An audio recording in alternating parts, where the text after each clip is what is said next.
Okay, now there is an alternative way of doing the same question. So remember, we know that the weight is equal to 441 newtons. All right. And we know that this weight here is acting 0.3 meters from the pivot point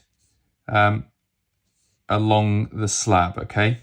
And we know that because the weight must be acting at the center of mass, and the center of mass presumably is in the center of the slab if the slab is uniform, which you're assuming it is, okay?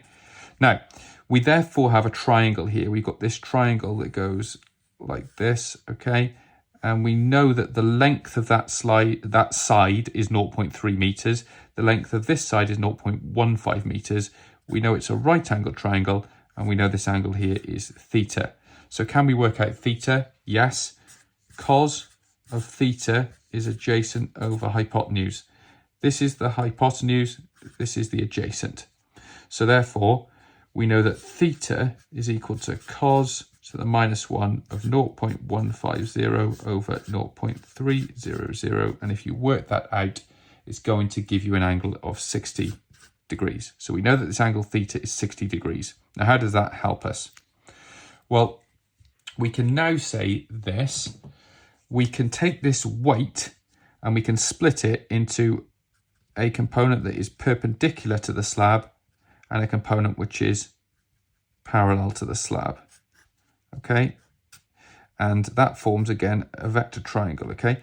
This angle here is 90 degrees. Now, what's this angle here? That's what we want to get, this angle here. So this angle here, we can work out by considering this triangle. So first of all, what's this angle here? Well, that angle there, if we call that phi, we know that phi is equal to, well, all of the angles in a triangle must add up to 180. If that angle there is 90 degrees, these two must also add up to 90 degrees because 90 plus 90 gives you 180.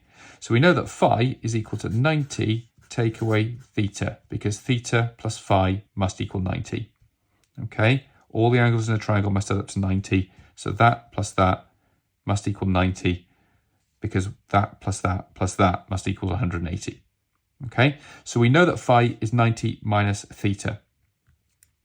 Now, we know that this angle here is 90 degrees from the paving slab to the dotted line, and therefore this angle plus this angle must equal 90 degrees because from the paving slab to this dotted line is 90 degrees.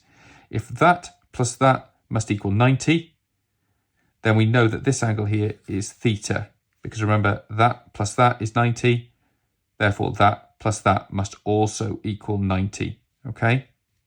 So that angle there is theta. And that's helpful now because that allows us to work out this component of the weight which is perpendicular to the paving slab. So the perpendicular component of W, the perpendicular component of the weight. So this triangle is a right angle triangle. This here is the hypotenuse and this is the adjacent. We know the hypotenuse, it's the weight, which is 441.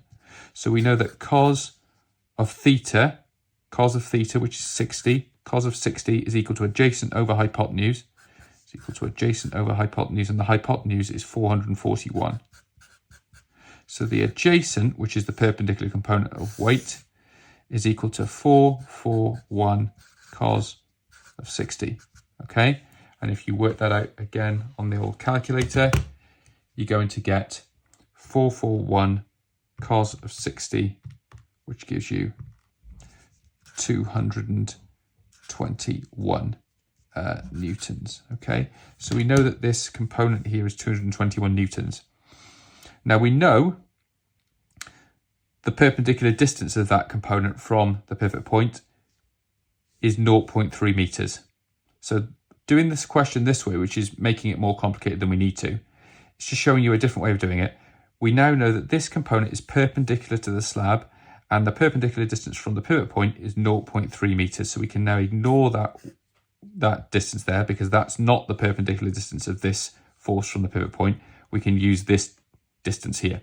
So again, we're going to do sum of clockwise moments equals sum of anti-clockwise moments. and the clockwise moment in this case is this force, 221, which is the perpendicular, that is the component of weight perpendicular to the slab, multiplied by the perpendicular distance of that force from the pivot point, which is 0.3 meters, is going to be equal to the force here, which is actually perpendicular to the paving slab, multiplied by the perpendicular distance from the pivot point, which is 0.6 meters.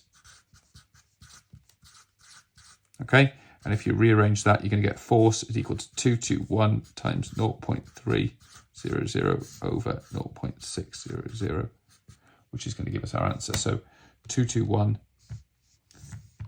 times 0.3, and we'll just put those extra zeros in there, divide by 0.6, and that's going to give us 110.5. Now that actually then rounds to 111 newtons.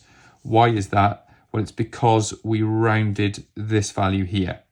So let's try it without rounding that value there. So 441 cos 60 is this value here, isn't it? This value here is 441 cos 60 multiplied by 0.3. So we're just doing that, multiplied by 0.3, divided by 0.6. And when we do it that way, we get 110.25, which then comes out as 110 newtons. So if we do it, instead of using 221, if we put 441 cos of 60 into there, multiply that by 0.3, divide by 0.6, then we don't get that, we get this, which is exactly the same as the previous answer we had when we did it the other way. So I just showed you two different ways of doing the same question, and it's just to make you understand really the importance of the perpendicular distance of the force from the pivot point, the perpendicular distance of this component of the force from the pivot point. Hopefully that helps.